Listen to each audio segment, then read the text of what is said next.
இன்றைய செய்தித்தாள்களில் இருக்கக்கூடிய சில தலையங்கங்களை பார்க்கலாம். அதன் பிறகு உங்களுடைய தேர்வில் இருக்கக்கூடிய செய்திகளை பற்றி பேசலாம். தினமணியில் நிதிநிலை அறிக்கைக்காக விவசாயத்துறை வல்லுநர்களை நிதியமைச்சர் அருண்ஜேட்லி சந்தித்திருக்கிறதை பற்றி தினமணி ஒரு தலையங்கம் இருக்குது. விவசாயம் தேவையில்லை, உணவுப் பொருட்களை இறக்குமதி செய்து கொள்ளலாம்னு கடந்த காலத்தில் ஆட்சி முடிவு செய்தது. அதே மாதிரி அணுகுமுறை இல்லாமல் மோடி அரசு புதிய அணுகுமுறையை கையாள வேண்டும், எம்.எஸ். சுவாமிநாதன் அறிக்கையின் பரிந்துரைகளை செயல்படுத்த வேண்டும் அப்படின்னு சொல்லி புதிய அணுகுமுறையாக எம்.எஸ். சுவாமிநாதனுடைய பரிந்துரைகளை நடைமுறைப்படுத்தணும்னு தினமணி சொல்லுது. இந்து தமிழில் மழையே உன்னை ஆராதிக்கிறோம் அப்படின்னு சொல்லி மழை பெய்ய தொடங்கி இருக்குது. வெப்பத்தில் தவித்த சென்னை மக்களுக்கு மழை மகிழ்ச்சியை கொடுத்துருக்குது. குடிநீருக்கும் பாசனத்துக்கும் மின்சார உற்பத்திக்கும் மழைநீர் தான் ஆதாரம். இத்தனை முக்கியத்துவம் வாய்ந்த மழைநீர் பற்றி நகரவாசிகள் கவலைப்படல. மழைநீர் சேகரிப்பில் ஒவ்வொருவரும் ஈடுபடணும்னு இந்து தமிழில் ஒரு தலையங்கம் எழுதியிருக்கிறாங்க. தினத்தந்தி இலங்கை கடற்படையினரால் தமிழக மீனவர்களுக்கு தொடர்ந்து வரக்கூடிய இன்னல்களை பற்றி ஒரு தலையங்கம் எழுதியிருக்கிறாங்க. மீனவர்களை பிடிச்சிட்டு போறதும், தமிழ்நாட்டிலிருந்து குரல்கள் வர்றதும், மத்திய அரசு கேட்டுக்கொண்டதற்கு பிறகு இலங்கை அரசு மீனவர்களை விடுவிப்பதும் தொடர்கதையாக இருக்கு. இந்த பிரச்சனையில் இருக்கக்கூடிய சிக்கல்களை ஆராய்ந்து மோடி அரசு இதற்கு ஒரு நிரந்தர தீர்வு காணணும் அப்படின்னு தினத்தந்தி சொல்லுது. இந்தியன் எக்ஸ்பிரஸ்ல பிரணாப் முகர்ஜி குடியரசுத் தலைவர் பிரணாப் முகர்ஜி நேற்று நாடாளுமன்றத்தில் ஆற்றிய உரை பற்றிய ஒரு தலையங்கம். முந்தைய அரசை போல இல்லாமல் இந்த அரசுக்கு முக்கிய பிரச்சனைகளை அணுகுவதில் தெளிவு இருக்கிற மாதிரி தெரியுது. சமூகத்தின் எந்த பிரிவினரையும் விட்டுடல, திட்டங்களில் தொலைநோக்கு பார்வை இருக்கு. ஜனாதிபதியின் உரை நாட்டு முன்னேற்றத்திற்கான மோடியின் பாதையை காட்டுகிறது அப்படின்னு இந்தியன் எக்ஸ்பிரஸ் சொல்லுது.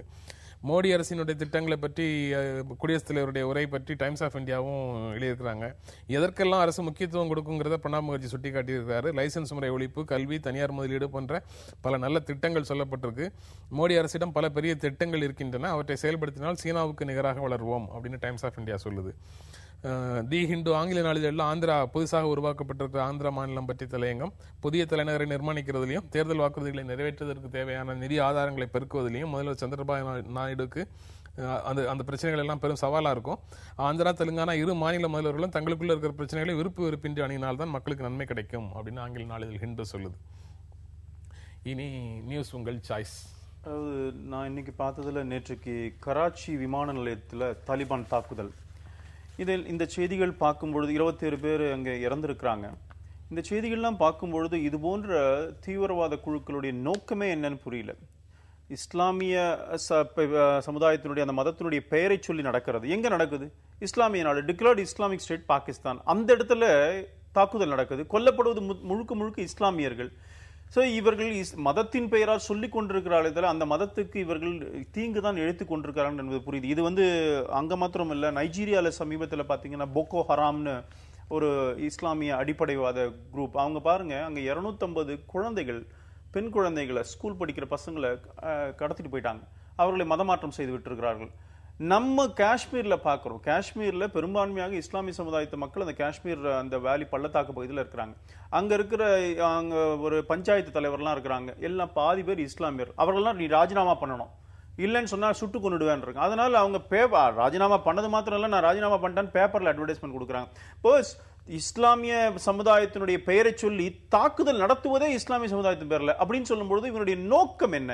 இதை ரொம்ப பார்க்க வேண்டியதா இருக்கு. நான் உலகம் முழுக்க இது போன்ற பயங்கரவாத குழுக்கள் மதத்தை பயன்படுத்தி கொண்டா அந்த மதத்துக்கு செய்யல, அந்த மதத்தை சார்ந்தவர்களே கொல்றாங்கிறது பெரிய வேதனைக்குரிய விஷயமா இருக்கு. இஸ்லாமியர்களுக்கும் அந்த தீவிரவாதத்துக்கும் தொடர்பு இல்லை, அந்த மதத்தை சார்ந்தவர்கள் தீவிரவாதிகளாக இருக்கிறார்கள், அவர்கள் அந்த மதத்துக்கு எதிராகவும் செயல்படுறாங்க. அவங்க நோக்கமே என்னன்னு புரியல. கடைசியில பயங்கரவாதிகளுக்கு சாதி இல்ல, மதம் இல்ல, இனம் இல்ல, பயங்கரவாதிகள் தான், தனியான ஒரு குழுக்கள் தான். இல்ல சஃபர் ஆவதும் அதே சமுதாயத்தை சார்ந்தவர், அதே மதத்தை சார்ந்தவர். அதுதான் வேதனையா இருக்கு. உங்களுடைய தேர்வு இருக்கா? இல்ல, கடந்த 2 நாட்களாக ஒரு மகிழ்ச்சியான செய்தி தமிழ்நாட்டிலே கூடங்குளத்திலிருந்து வந்திருக்கிறது.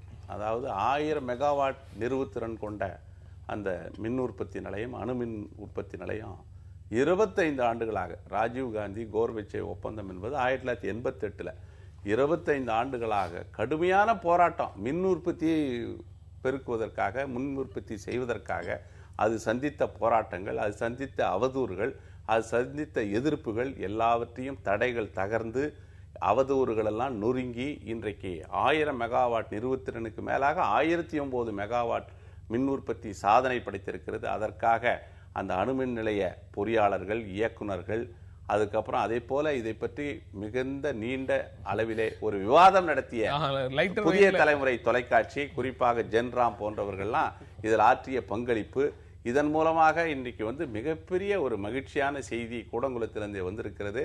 அதை வந்து நான் என் மகிழ்ச்சியும் அதை சேர்த்து இந்த நிகழ்ச்சியின் வாயிலாக தமிழ்நாட்டு மக்களுக்கு கிட்டத்தட்ட 450-500 மெகாவாட் மின் உற்பத்தி அங்கே கிடைக்க இருக்கிறது. 46% நமக்கு உரிமை இருக்கிறது. அதாவது ஒதுக்கப்படாத அதுலேயும் 100 மெகாவாட் நமக்கு வர இருக்கிறது. ஆக தமிழ்நாட்டு நலனுக்காக மத்திய அரசு 17,700 கோடி 13,000 கோடியில் முடிய வேண்டியது நம்ம உதயகுமார் போன்றவர்கள் செய்த புண்ணியத்தின் காரணமாக 4,000 கோடி அதிகமாகி இன்றைக்கு 17,000 கோடியில் மின் உற்பத்தி செய்ய சாதனையை படைத்திருக்கிறது. லைட்டர் வெயின்ல சொல்லணும்னா அது முழு நிறுவு திறனையும் அச்சீவ் பண்ற சாதனையை படைக்கிறதும் நரேந்திர மோடி பிரதமரானதுக்கு அப்புறம் தான் நடந்தது. ஒரு விஷயத்தை நான் சொல்ல விரும்புறேன். சாதனை படைத்திருக்கிறது அந்த செய்தியை நான் பகிர்ந்து கொள்கிறேன். இந்த விஷயத்துல பொறுத்த வரைக்கும் ஒரு விஷயத்தை ஒத்துக்கணும். தமிழ்நாட்டுல கூட எல்லா அரசியல் கட்சியும் இதை சப்போர்ட் பண்ணாங்க. எல்லா அரசியல் கட்சி சொல்ல முடியாது. பொறுத்த வரைக்கும் பாஜகவோடு பாரதிய ஜனதா கட்சி வைகோ எதிர்ப்பு, ராமதாஸ் எதிர்ப்பு அப்படி பார்க்க வேண்டாம். பொதுவா தேசிய கட்சிகள் ஆதரவு, நாங்கெல்லாம் கூட சிபிஐ கூட எதிர்ப்பு, சிபிஎம் ஆதரவு, சிபிஎம்ல ஆதரவு கொடுத்தாங்க. நாங்கெல்லாம் கூட இதுக்கு ஆர்ப்பாட்டங்கள்லாம் கூட செஞ்சிருக்கோம். குடியரசுத் தலைவர் உரையில இந்த அணுமின் நிலையங்களை உருவாக்குவோம் சொல்லி இருக்காங்க. அதெல்லாம் வரவேற்க வேண்டிய விஷயம். ஜெய்தாப்பூர்ல சிவசேனா எவ்வளவு தூரம் ஆதரவு கொடுக்க போறாங்க பார்க்கத்தான் போறோம். எல்லா ஊர்லயும் இருக்கத்தானே இருக்கும். பிரச்சனைகளை இது பண்ணிட்டு வர வேண்டிய வெற்றி தானே. எல்லாம் குஜராத்ல கூட நர்மதா அந்த விஷயத்துல கூட பிரச்சனை வந்தது, சாதித்து காட்டலையா? எல்லாம் ஒரு எதிர்ப்பு இல்லாம இருக்க முடியாதுல்ல. அணு உலை மூலமாக மின்சாரம் தயாரிக்கிறது சரியா தவறா, அல்லது அணு உலை நிறுவப்படும் போது உரிய பாதுகாப்பு ஏற்பாடுகளோட இருக்கா இல்லையா போன்ற விவாதங்களை நடத்துவதோடு புதிய தலைமுறை தன்னை நிறுத்திக் கொள்கிறது.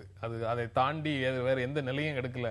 நீங்க 1000 மெகாவாட் உற்பத்திக்கே இந்த மாதிரி விவாதங்கள்லாம் காரணம்னு எல்லாரையும் சேர்த்து உங்க பக்கம் இழுத்துட்டு போறீங்களே அப்படின்னு. எங்க பக்கம் இல்ல, நியாயத்தின் பக்கம் உங்களை சேர்த்து பேசுறேன், அவ்வளவுதான். இன்னைக்கு வந்து ஒரு அவங்களுடைய முயற்சி வெற்றி பெற்றிருக்கு. அது கூடங்குளம் என்பது ஏதோ தனிப்பட்டவங்க இல்ல, இந்த மக்களுக்கு சொந்தமான, அரசுக்கு சொந்தமான ஒரு நிறுவனம். அது சாதித்திருக்கிறது. அதான் நியாயம் அநியாயம் எல்லாமே வந்து ஒவ்வொருவரும் பார்க்கிற பார்வையின் பார்ப்பட்டது அப்படின்னு இருக்கும்போது ஒவ்வொருவரும் முழுக்க பொதுவான ஒரு நியாயம் ஏற்றுக்கொண்ட இந்தியா 60 ஆண்டுகளுக்கு முன்பு ஏற்றுக்கொண்ட கொள்கை வெற்றி பெற்று இவ்வளவு கருத்து பண்ண வேண்டிய, நீங்க அஞ்ச வேண்டிய அவசியம் இல்லை. இல்ல இந்தியா 60 ஆண்டுகளுக்கு முன்பு ஏற்றுக்கொண்ட கொள்கை, அந்த பாதை இன்றைக்கு ஒரு வெற்றி, ஒரு மைல்கல்லை எட்டி இருக்கிறது. நம்ம தொடர்ந்து பேசலாம் ஒரு இடைவேளைக்கு பிறகு.